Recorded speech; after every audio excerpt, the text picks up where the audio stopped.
या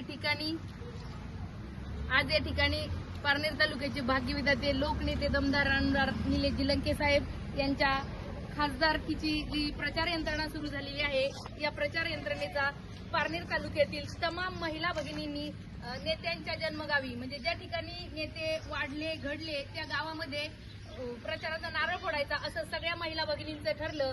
आणि अगदी म्हणजे आज सकाळी ठरलेलं असताना सकाळी 7 वाजता प्रत्येक महिला भगिनीला फोन गेला आणि 9 वाजता स्वयंस्फूर्तीने महिला भगिनी या ठिकाणी आल्या की आपला लोकनेता खासदार होतोय। म्हणजे पारनेर तालुक्यासाठी एक खूप मोठी अभिमानाची गोष्ट आहे।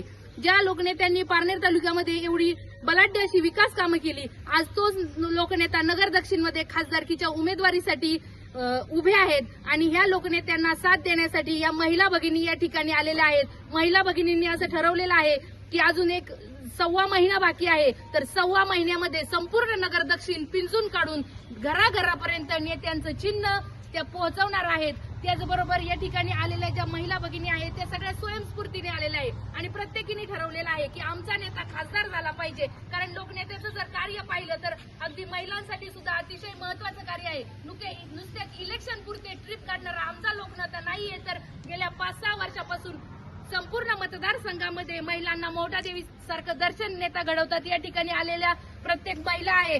सुरेखाताई कोठवळे, तुम्ही तुमचा डबा कसे आलात? तुम्ही आम्ही येताना आमचा डबा घेऊन आलेलो आहे। म्हणजे ही प्रत्येक महिला जी आहे ती मिरची भाकरी खाऊन आपल्या लोकनेत्याचा प्रचार करायचा असं प्रत्येक महिलेने ठरवलेलं आहे। एकीकडे विचार केला हिमानीनगरात तुम्ही कसे आलात? तुम्ही तुमचं म्हणजे कसे आलात? तुम्ही आम्ही आमच्या स्वतःच्या इच्छेने आलेले, स्वइच्छेने आले आणि स्वतःचे डबे म्हणजे स्वतःची लागणारी जी शिदोरी आहे ती सुद्धा या महिलांनी सोबत घेतलेली आहे। एकंदरीत उमेदवाराचा विचार केला तर एकीकडे अतिशय बलाढ्य अशा कुटुंबातील उमेदवार आणि दुसरीकडे एक सामान्य कुटुंबातील म्हणजे या महिलांनी सुद्धा स्वतःच्या घरातली मिरची भाकरी खाऊन नेत्यांचा प्रचार करायचा अशा पद्धतीचा संकल्प केलेला आहे। आणि पुढच्या काळामध्ये या महिला संपूर्ण नगर दक्षिण पिंजून काढून नेत्यांना खासदार नक्कीच करणार आहेत अशी मला खात्री आहे।